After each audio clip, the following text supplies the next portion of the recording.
Good morning students.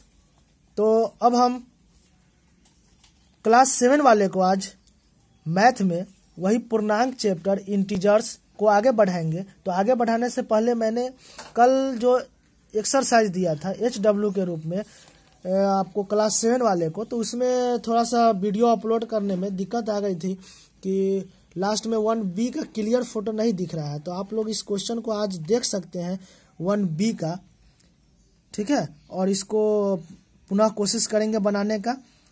जो video में कल नहीं दिख रहा है उसके लिए हम माफ़ी चाहते हैं। तो इस क्वेश्चन में जो हमें लग रहा है कि आपको बताने वाला है उसको हम आज बता दे रहे हैं, ठीक है। उसके बाद आप इसको कंप्लीट करेंगे। आज पूर्णांक का लास्ट क्लास है। कल हम फिर क्लास 5 to 7 से प्रतिशतता परसेंटेज स्टार्ट करने वाले हैं, ठीक है। तो आज हम चलते हैं क्वेश्चन की ओर। तो इसमें आपको जो बचा हुआ था संख्या रेखा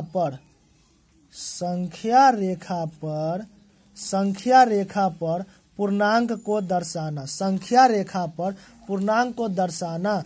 तो रेखा सीधी खींच दिए तो वह क्या हो गया, रेखा। तो किसी भी सरल रेखा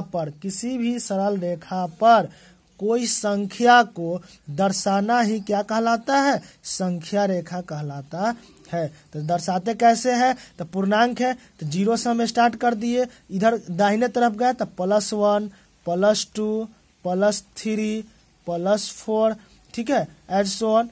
इधर गए बाएं तरफ तो -1 -2 -3 -4 एज सो ऑन। इस तरह से हमारा संख्या रेखा पर दर्शा दिए।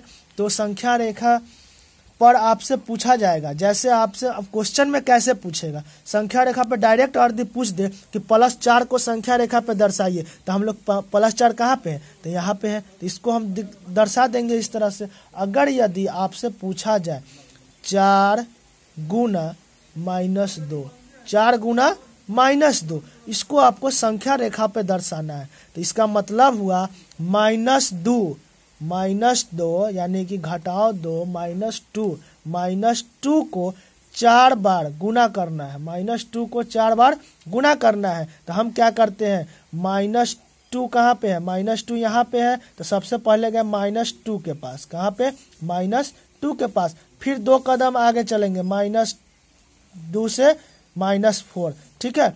फिर चलेंगे 2 कदम, तो हमारा यहाँ पे मान लीजिए -5 है, -6 है। तो इस तरह से 2 कदम चलते चलते आप पहुँच जाएंगे कहाँ पे, -8 पे। तो वहाँ पे जाकर हम दर्शा देंगे -8 को। तो यह हमारा हो गया संख्या रेखा पर दर्शाना, संख्या रेखा पर दर्शाना। तो संख्या रेखा पर आप समझ गए। आगे दिया हुआ है आपको, जैसे क्वेश्चन में है -2 को लगातार 5 बार गुना कीजिए, लगातार 5 बार। तो -2 गुना -2 गुना -2 गुना -2 गुना -2, यानी कि 5 बार गुना करना है। कितना बार, 5 बार गुना करना है, 5 बार गुना करना है। तो हमने क्या किया, -2 को 5 बार गुना करने के लिख दिया, -2 को लिख दिया गुना के रूप में। अब इसको आप गुना कर लीजिए, देखिए minus minus plus, minus minus plus, एक माइनस बच गया। अब सबको गुना कीजिए पहले, 2 दूना 4, 4 दूना 8, दूना 16, दूना 32, किस में, माइनस में। तो माइनस में इसका आंसर क्या हो गया, -32। तो -2 को 5 बार गुना किए। तो इस तरह से आप कर लेंगे, ठीक है। तो संख्या रेखा पे हो गया। आगे आपका, अब आगे आपको एक चैप्टर में पढ़ना है भागफल। क्या पढ़ना है, भाग, यानी कि भाग पढ़ना है, पूर्णांकों का भाग, पूर्णांकों का भाग। तो पूर्णांक के भाग में भी वही होता है, प्लस नियम वही, प्लस माइनस माइनस और माइनस माइनस प्लस। जैसे हम किए 16 भागा -4, 16 भागा -4। तो इसका मतलब क्या हुआ, भाग का मतलब होता है बटा। जैसे 16 को किस में, 16 कितना से भाग करना है, 4 से, -4 से। देखिए -4, ऊपर में प्लस है तो प्लस माइनस क्या होगा, माइनस। 4 में 4 से कर दिए तो -4, क्या हो गया, -4, ठीक है। तो भाग इस तरह से आपको बनाना है। भाग में सिर्फ याद रखना है, भाग में सिर्फ याद रखना है कि जैसे आप किसी संख्या में कोई भी संख्या में आपको बोला जाए कि 0 से भाग दीजिए, 0 से भाग दीजिए, तो या फिर 5 भागा 0, तो यह हमारा अर्थहीन हो जाता है। क्या हो जाता है? अर्थहीन, यानी कि यह असंभव है। ठीक है, अब है आपको, अगर यदि शून्य को कहा जाए 8 से, शून्य में 8 से भाग दिया जाए,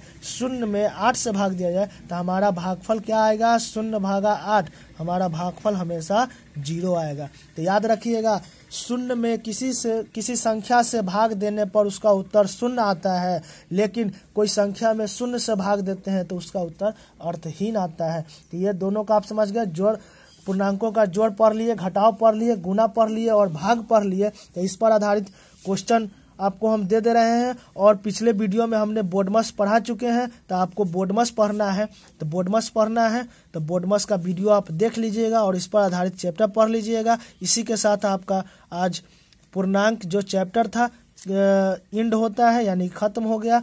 अब आप इसका एक्सरसाइज ले लीजिए और इसको HW होमवर्क के रूप में रखिए और इसको बना लीजिएगा। तो एक्सरसाइज में आप देखिए 1 के C, जिसमें आपको भाग करना है, तो इसको आप बना लीजिएगा।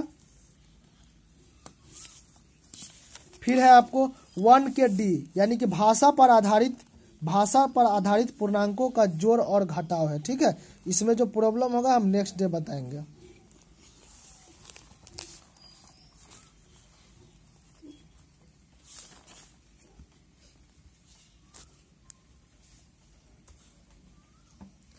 इसी पर आधारित आपको देखिए, बोडमस हम पढ़ा चुके हैं, बोडमस पर ही यह क्वेश्चन है। तो यह तीनों चैप्टर को आप कंप्लीट कर लीजिएगा। ठीक है, तो इसी के साथ आपका पूर्णांक खत्म होता है। कल हम फिर प्रतिशतता चैप्टर पढ़ाएंगे, तो उसके लिए आप लोग तैयार रहे। धन्यवाद।